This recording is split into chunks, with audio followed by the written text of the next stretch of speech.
Assalamualaikum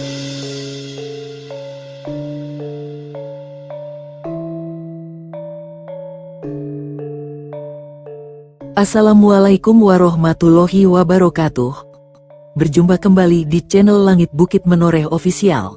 Di kesempatan kali ini, akan melanjutkan cerita di video sebelumnya, sebuah cerita karya Ebes, yang berjudul, Babat Negeri Leluhur, episode yang ke-111.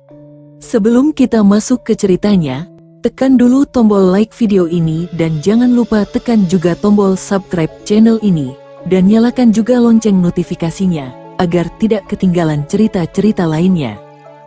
Dan seperti apa untuk kisahnya kali ini, langsung saja kita masuk ke ceritanya.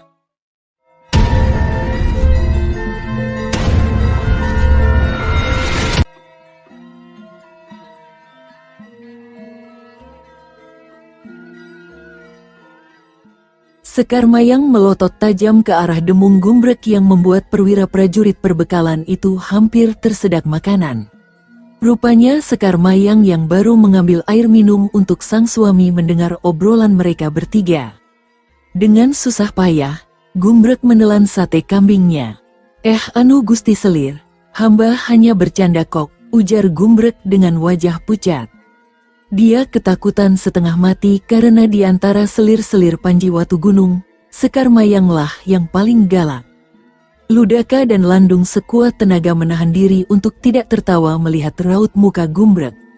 Bercandamu tidak lucu, berani tidak sopan, ku buat kempes perut buncitmu itu. Mengerti kau, ancam Sekar Mayang sambil menunjuk perut buncit Gumbrek. Mengerti Gusti Selir. Hamba kapok tidak akan bercanda lagi seperti ini, jawab Gumbrek sambil memegangi perutnya. Usai berkata demikian, Sekar Mayang segera berlalu menuju ke kursinya di samping Panji Watu Gunung. Huf, Gumbrek menarik nafas lega usai Sekar Mayang berlalu. Lalu mengalihkan pandangannya pada kedua temannya yang tertawa cekikikan. Ah, dasar brengsek kalian, suka ya melihat aku ketakutan. Kalian kan tahu kalau selir kedua itu galaknya seperti macan beranak, gerutu Gumbrek seraya mengelus dadanya. Tumenggung Ludaka dan Tumenggung Landung tidak menjawab omongan Gumbrek karena perut mereka sakit menahan tawa akibat kekonyolan ulah Gumbrek. Usai makan pagi, seluruh perwira tinggi prajurit Daha segera mempersiapkan diri untuk menuju ke arah kota Raja Daha.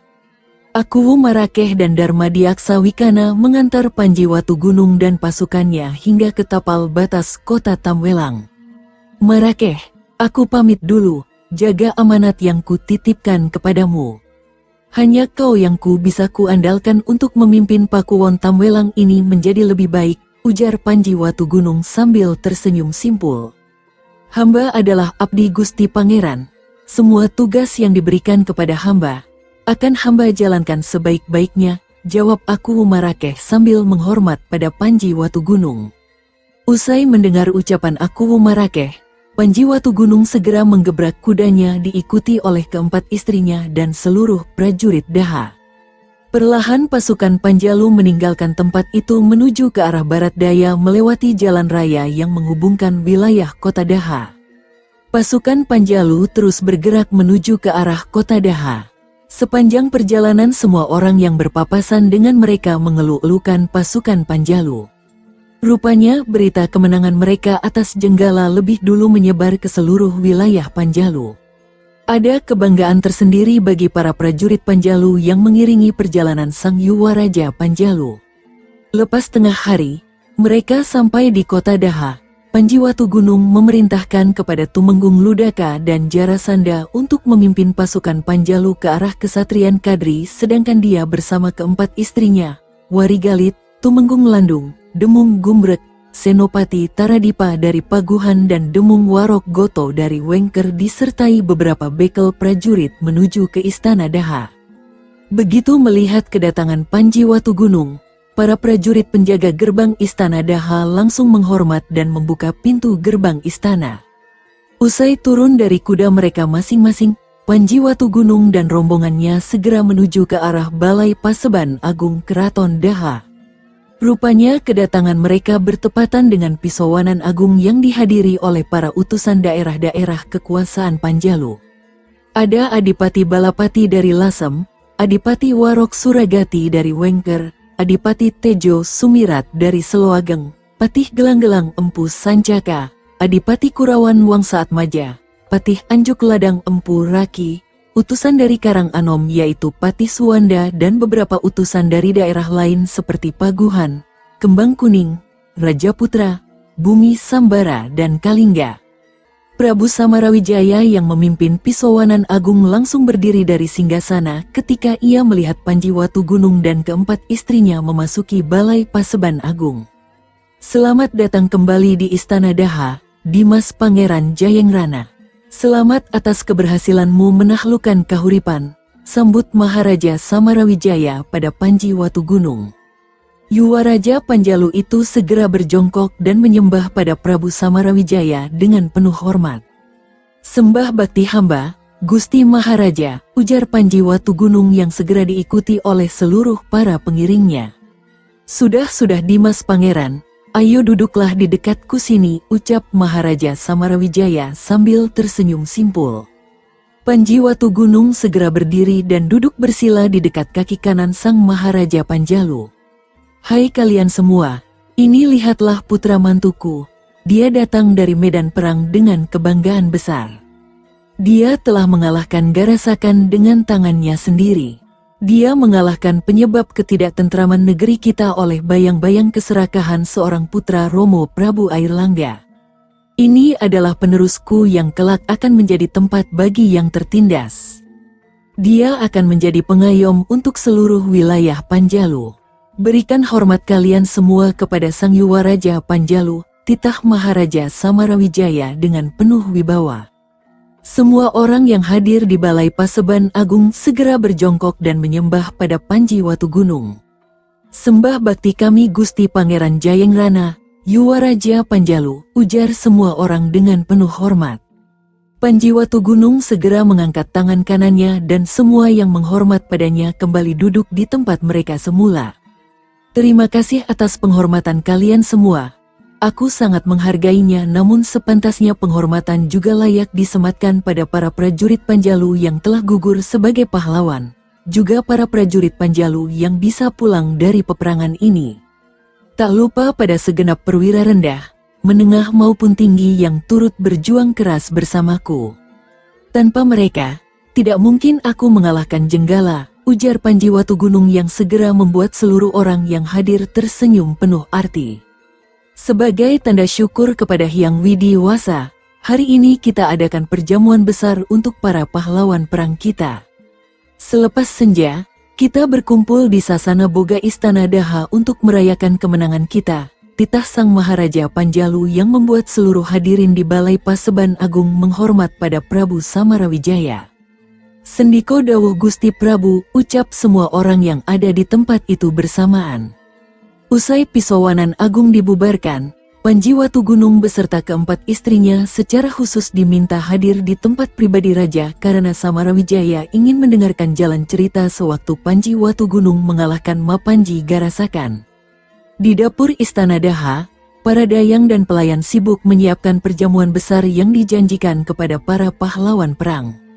Seorang dayang istana muda tampak bolak-balik menampi beras yang akan dimasak.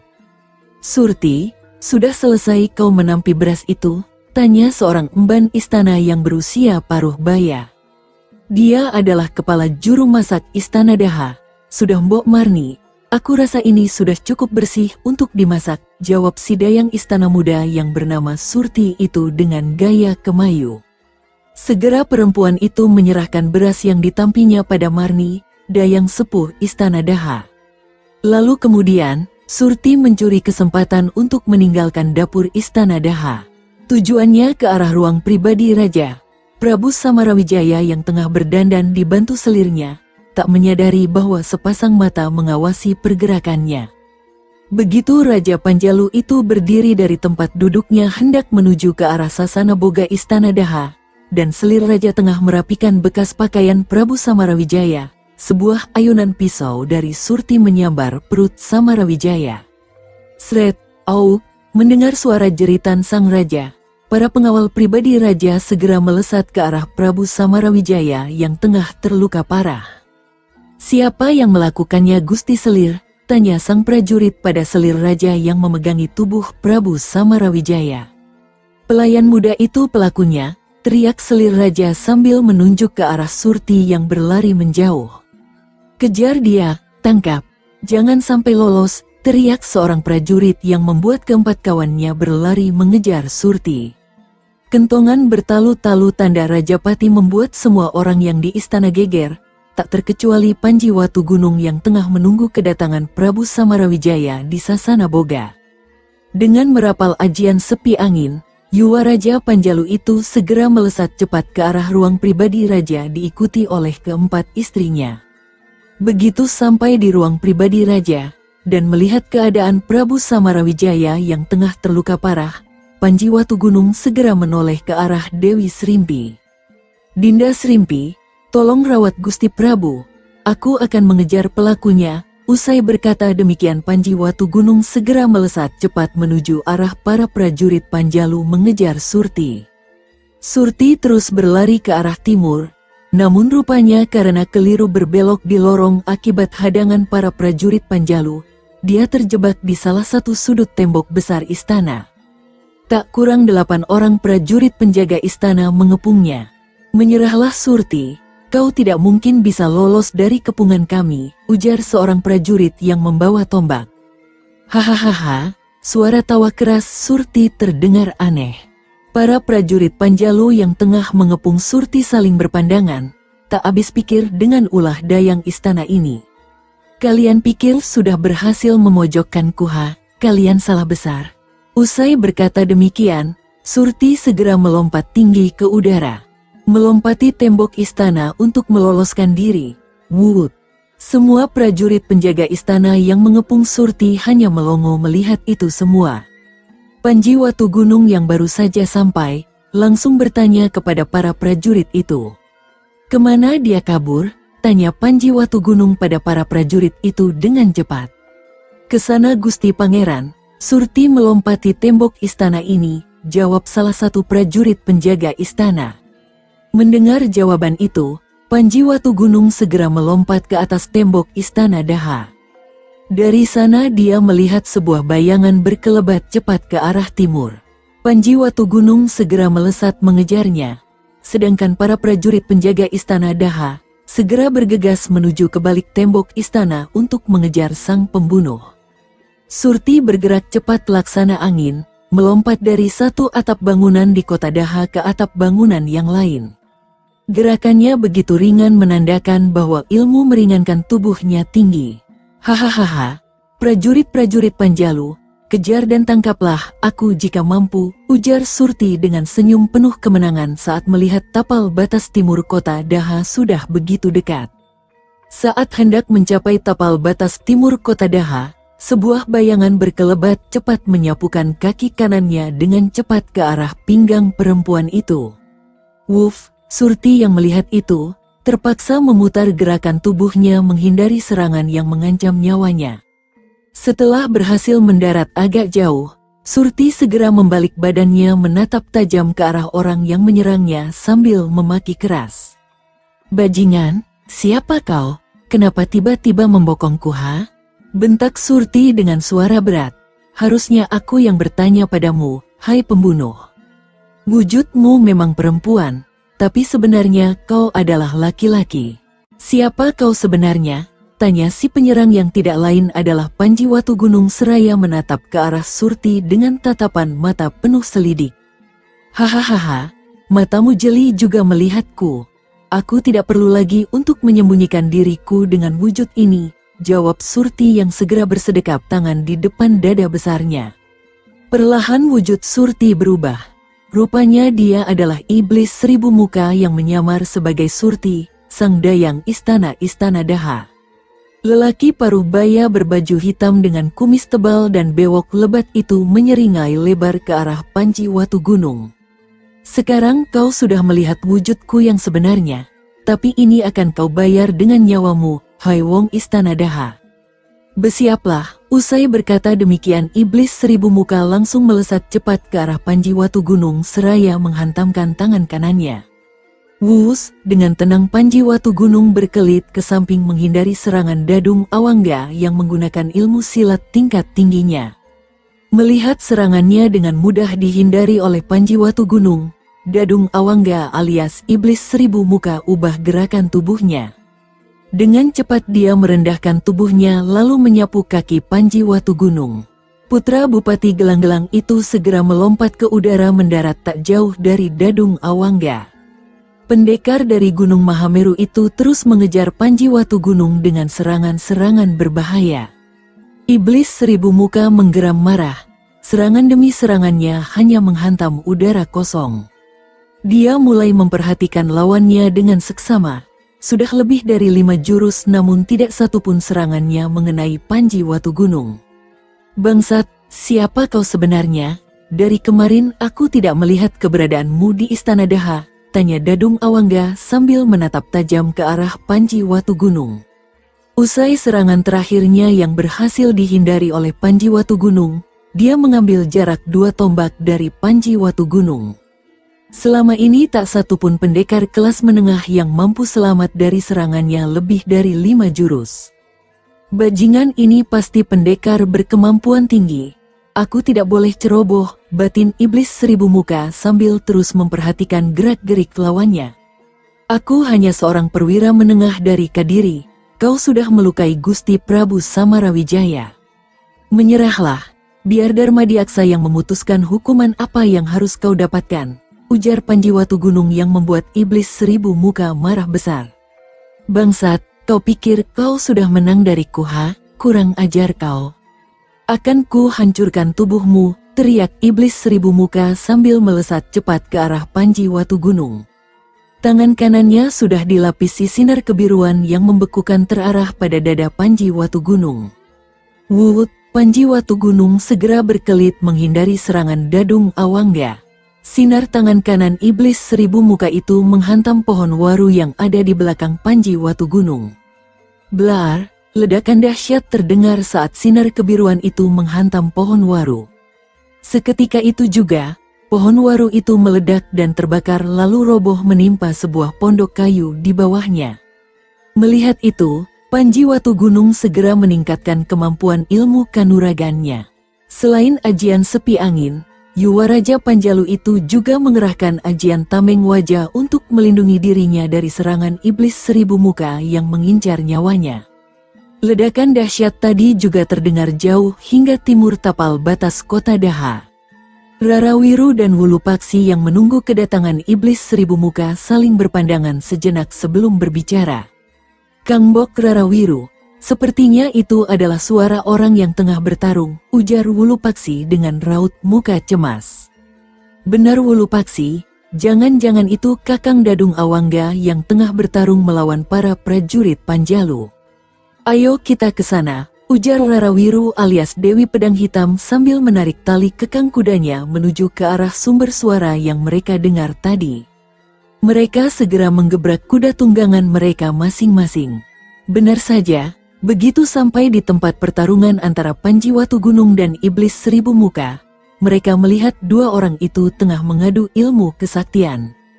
Iblis Seribu Muka yang mengandalkan ajian gunung beku melompat tinggi ke udara dan menghantamkan tangan kanannya ke arah punggung Panji Watu Gunung. Wuk, blaam, ledakan dahsyat terdengar lagi saat ajian gunung beku dari Iblis Seribu Muka menghantam punggung Panji Watu Gunung. Asap tebal menutupi tubuh Panji Watu Gunung yang membuat Iblis Seribu Muka melompat mundur beberapa tombak ke belakang sambil menyeringai lebar. "Mampus kau, perwira sombong, rasakan bagaimana tubuhmu membeku hingga ke tulang-tulangmu, hahaha." Iblis Seribu Muka tertawa keras melihat asap tebal menutupi seluruh tubuh Panji Watu Gunung. Namun saat asap tebal itu mulai menghilang dari pandangannya, mata pendekar dari Gunung Mahameru itu melotot lebar. Bagaimana tidak, punggung Panji Watu Gunung yang terkena ajian gunung beku sama sekali tidak tergores sedikit pun. Sedangkan seluruh tubuh Panji Watu Gunung justru diliputi oleh sinar kuning keemasan yang menyilaukan mata. Pun demikian Wulupaksi dan Dewi Pedang Hitam yang sedari tadi menyaksikan pertarungan itu. Mereka seakan tak percaya dengan apa yang telah mereka saksikan. Bagaimana mungkin? Kau, siapa kau sebenarnya? Tanya iblis seribu muka dengan terbata-bata. Pria parubaya itu begitu terkejut melihat lawannya memiliki ilmu kedikdayaan yang pernah kondang di masa lalu. Memang, ajian Tameng Waja menjadi puncak ilmu pertahanan diri paling sempurna di masa Begawan Mantiasa dan para pendekar sepuh di masa Prabu Airlangga. Dadung Awangga pernah mendengar ilmu itu dari cerita sang guru. Panji Watugunung hanya tersenyum tipis mendengar pertanyaan Dadung Awangga. Putra mahkota kerajaan Jenggala itu dengan tenang mendekati Dadung Awangga. Tadi sudah kuminta kau baik-baik untuk menyerah, tapi kau malah ngotot untuk bertarung melawanku. Kalau begitu aku tidak akan menahan diri lagi untuk menghadapimu, ujar Panji Watugunung sambil terus melangkah. Jangan takut Kakang, kita keroyok dia pasti bisa mengalahkannya, teriak Dewi Pedang Hitam yang muncul dari samping kanan iblis seribu muka. Perempuan itu rupanya tidak tahan untuk menahan diri lebih lama. Wulupaksi terpaksa mengikuti langkah sang kakak seperguruan untuk membantu iblis seribu muka sebab dia sudah pernah mendengar tentang ksatria tangguh Panjalu yang berilmu tinggi sampai para senopati negeri Jenggala berguguran di tangannya. Bahkan pendekar luar biasa sekelas Adipati Danapati dari Matahun harus meregang nyawa di hadapannya. Wulupaksi pun segera tahu bahwa perwira prajurit Panjalu di hadapannya itu adalah orang yang selama ini menjadi buah bibir di kalangan masyarakat Jenggala. Tahan Kang Bok Rarawiru, dia adalah Pangeran Jayengrana, orang yang sudah berhasil menghabisi nyawa Gusti Adipati Danapati dan Gusti Prabu Garasakan, ucap Wulupaksi yang membuat sepasang iblis hitam dari Mahameru itu terkejut bukan main. Kau jangan asal bicara, Wulupaksi. Bukankah mereka seharusnya masih dalam perjalanan kemari? Sergah Dewi Pedang Hitam sambil terus menatap ke arah Panji Watugunung yang tersenyum tipis. Tidak Kang Bok, aku tidak asal bicara. Hanya Pangeran Jayengrana saja yang menguasai ilmu ajian Tameng Waja. Bukankah dulu guru juga bercerita kepadamu tentang ilmu itu dan ciri-cirinya? Sekarang kau lihat sendiri. Ajian Gunung Beku andalan Kakang Dadung Awangga tidak bisa menggores kulitnya. Kita serang bertiga pun tak akan ada gunanya. Lebih baik kita cari cara untuk kabur dari tempat ini, ujar Wulupaksi yang membuat sepasang iblis hitam dari Mahameru itu saling berpandangan sejenak. Jadi kalian orang-orang Jenggala rupanya. Aku tidak akan sungkan lagi dengan kalian, ucap Panji Watugunung yang segera melesat cepat ke arah mereka bertiga. Rarawiru segera mencabut pedang hitamnya. Iblis seribu muka langsung meraih keris naga pragola warisan Begawan Mantiasa, sedangkan Wulupaksi mencabut golok setan andalannya. Pertarungan sengit 1 lawan 3 segera terjadi. Sabetan pedang hitam dari Rarawiru mengincar leher Panji Watugunung, namun Yuwaraja Panjalu itu sama sekali tidak menghindar, malah melayangkan pukulan keras ke arah perut Wulupaksi yang terlambat menghindar. Tring! Mata Rarawiru melotot lebar saat pedang hitam pusakanya seperti membentur logam keras saat menyabet leher Panji Watugunung. Perempuan parubaya bahkan merasakan tangan kanannya kesemutan akibat getaran pedangnya. Diis, Wulupaksi terpelanting ke belakang sejauh beberapa tombak akibat kerasnya tendangan Panji Watugunung. Dari mulut Wulupaksi mengalir darah segar pertanda bahwa dia menderita luka dalam. Iblis seribu muka yang mencoba menusukkan keris naga pragola ke pinggang Panji Watugunung hanya bisa melongo melihat keris pusaka warisan Begawan Mantiasa itu seperti menusuk lempengan baja. Satu sikutan keras dari Panji Watugunung ke arah dada iblis seribu muka membuat Dadung Awangga meraung keras saat terlempar beberapa langkah ke samping. Dadung Awangga muntah darah segar, namun dengan cepat dia berdiri dari jatuhnya. Mata pria berpakaian serba hitam itu mendelik marah. Segera dia merapal ilmu pamungkasnya, ajian tundung nyawa. Kabut hitam segera keluar dari tubuh lelaki parubaya itu. Dari kedua tangannya muncul cahaya biru kehijauan yang menakutkan. Kakang Awangga, jangan gunakan ajian itu, teriak Rarawiru berusaha untuk mencegah Dadung Awangga memakai ajian tundung nyawa karena dia tahu selepas Dadung Awangga menggunakan ilmu itu maka Dadung Awangga pasti mati. Tutup mulutmu, adik Wiru, dia sudah merendahkan harga diri pendekar Gunung Mahameru. Dia harus mati, jawab Dadung Awangga alias Iblis Seribu Muka dengan keras. Tubuh Dadung Awangga terus mengeluarkan asap hitam yang mematikan. Melihat itu semua, Panji Watu Gunung langsung merapal ajian Waringin Sungsang ajaran Warok Suragati yang juga mertuanya dari Wengker. Sinar kuning telur berbaur dengan sinar hijau kebiruan melingkupi seluruh tubuh Panji Watu Gunung. Dadung Awangga alias Iblis Seribu Muka melompat tinggi ke udara dan dengan cepat melesat turun ke arah Panji Watu Gunung. Matilah kau, Ciat, Duwar. Ledakan dahsyat terdengar dari benturan dua ilmu kanuragan tingkat tinggi itu. Namun tangan kanan Iblis Seribu Muka yang menghantam dada Panji Watu Gunung justru menempel erat. Dengan cepat sinar hijau kebiruan mulai melingkupi seluruh tubuh Iblis Seribu Muka. Rasa sakit yang luar biasa mulai dirasakan oleh Dadung Awangga. Murid pertama Begawan Mantiasa itu berusaha keras untuk melepaskan diri dari sinar hijau kebiruan ajian Waringin Sungsang. Teriakan keras terdengar dari mulut Dadung Awangga. Bagaimana tidak? Ajian Waringin Sungsang menyedot daya hidup dan tenaga dalamnya. Rasa sakit yang dirasakan hingga ke seluruh sendi-sendi tubuhnya. Dewi Pedang Hitam berupaya untuk menyelamatkan nyawa Iblis Seribu Muka dengan mengayunkan pedangnya ke arah kepala Panji Watu Gunung. Namun belum sempat pedang hitam menyentuh kulit Sang Yuwaraja Panjalu, sebuah bayangan hitam berkelebat cepat ke arahnya sambil menebaskan pedangnya ke arah lengan kanan Rarawiru. Rarawiru menjerit keras saat sebuah pedang memotong lengan kanannya. Perempuan itu terhuyung-huyung mundur beberapa langkah menahan sakit akibat luka di tangan kanannya. Dia berusaha menotok jalan darahnya agar tidak terus keluar. Ratna Pitaloka yang baru saja sampai, begitu melihat Rarawiru hendak membokong Panji Watu Gunung langsung bergerak cepat. Sementara itu, tubuh Dadung Awangga perlahan mengering dan menghitam. Panji Watu Gunung dengan cepat menghantamkan tangan kanannya ke arah dada Dadung Awangga. Tubuh Dadung Awangga seketika hancur menjadi debu. Pendekar dari Gunung Mahameru itu tewas mengenaskan. Usai menghabisi nyawa Iblis Seribu Muka, Panji Watu Gunung menoleh ke arah Ratna Pitaloka yang tengah mengacungkan pedangnya ke arah Rarawiru yang meringis menahan sakit sambil terus membekap luka di lengan kanannya. Wulupaksi yang melihat keadaan buruk ini berupaya untuk melarikan diri. Baginya, melawan sepenuh tenaga pun juga percuma karena dua kakak seperguruannya sudah kalah melawan Panji Watu Gunung. Ditambah kehadiran perempuan berbaju biru itu semakin membuat nyali Wulupaksi menciut. Dengan segenap tenaga dalamnya dia melesat ke arah timur. Belum genap 2 tombak dia melesat, sebuah tendangan keras menghentikan upaya pelarian Wulupaksi.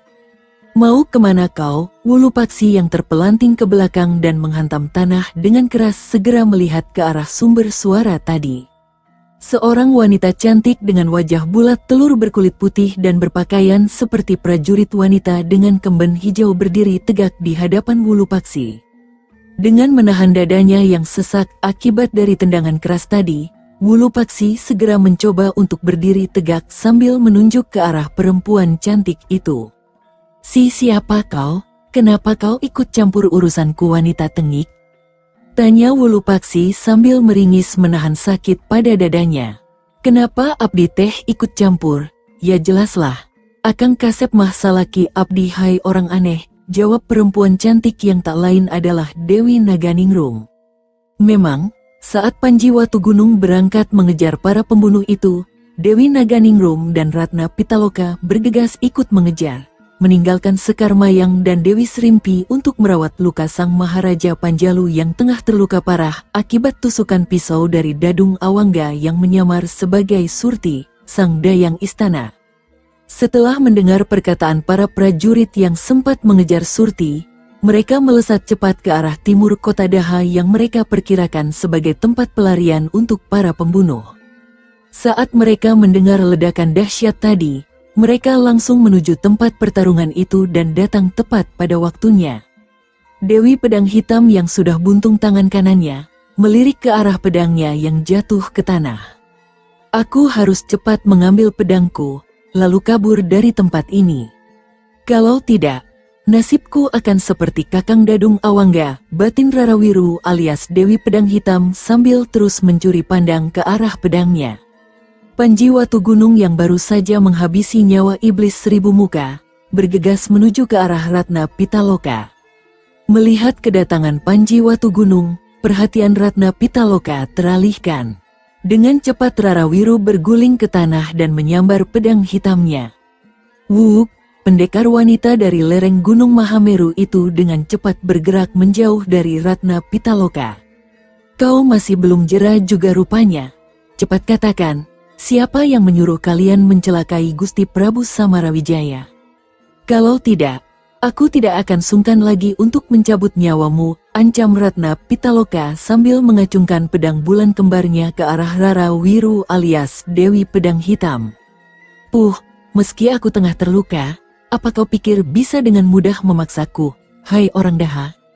Dengan ini tugas kami telah selesai, dan Jenggala akan berdiri tegak kembali, ujar Dewi Pedang Hitam seraya menyeringai lebar. Oh, jadi rupanya kalian orang-orang dari Jenggala. Aku tidak perlu menahan diri lagi untuk mencabut nyawamu perempuan iblis, teriak Ratna Pitaloka yang segera melesat cepat ke arah Dewi Pedang Hitam sambil mengayunkan pedang bulan kembar di tangan kanannya. Dia mengincar leher Rarawiru. Sabetan pedang bulan kembar yang mengincar nyawa perempuan itu, membuat Dewi Pedang Hitam segera memutar pedang hitam di tangan kirinya. Dengan cepat dia berkelit ke samping, lalu dengan sigap menyabetkan pedangnya ke perut Ratna Pitaloka. Ratna Pitaloka yang terkejut, langsung menangkis sabetan pedang itu memakai pedang bulan kembar di tangan kirinya. Tring, selir pertama Panji Watu Gunung itu segera bergerak cepat ke samping. Kaki perempuan cantik itu dengan cepat menyapu pijakan Rarawiru. Namun perempuan itu bergegas melompat tinggi menghindari sapuan kaki Ratna Pitaloka. Wus, putri bekas Adipati Bojonegoro itu tak menyia-nyiakan kesempatan. Dengan gerakan secepat kilat, dia melompat menyusul pergerakan Dewi Pedang Hitam lantas melayangkan tendangan keras ke arah pinggang perempuan paruh baya itu segera. Rarawiru alias Dewi Pedang Hitam menjerit keras, tubuhnya oleng dan menyusruk tanah dengan keras. Baju biru gelapnya penuh dengan tanah dan rumput. Dia berusaha untuk cepat berdiri namun belum sempat dia berdiri sempurna. Sebuah tendangan keras kaki kanan Ratna Pitaloka yang menghajar lengan kirinya, membuat pedang hitam terlepas dari tangannya. Pedang itu melayang cepat ke pohon waru dan menancap di sana. Wes, krep, segera pedang bulan kembar di tangan kanan Ratna Pitaloka menempel di leher Rarawiru. Bergerak sedikit saja, putus lehermu perempuan tua, ancam Ratna Pitaloka seraya melotot ke arah Rarawiru yang tak berdaya. Sekarang katakan saja, siapa yang menyuruhmu untuk membantu iblis tua itu? Cepat jawab, hardik Ratna Pitaloka dengan menekan pedang bulan kembar ke leher Rarawiru. Pasangan iblis seribu muka itu mulai ketakutan. Dia melirik ke arah Wulu Paksi yang tengah tak berdaya di bawah ancaman Dewi Naganingrum. Saat hendak memutuskan untuk bicara, tiba-tiba sebuah pisau kecil berwarna hitam melesat cepat ke arah Rarawiru.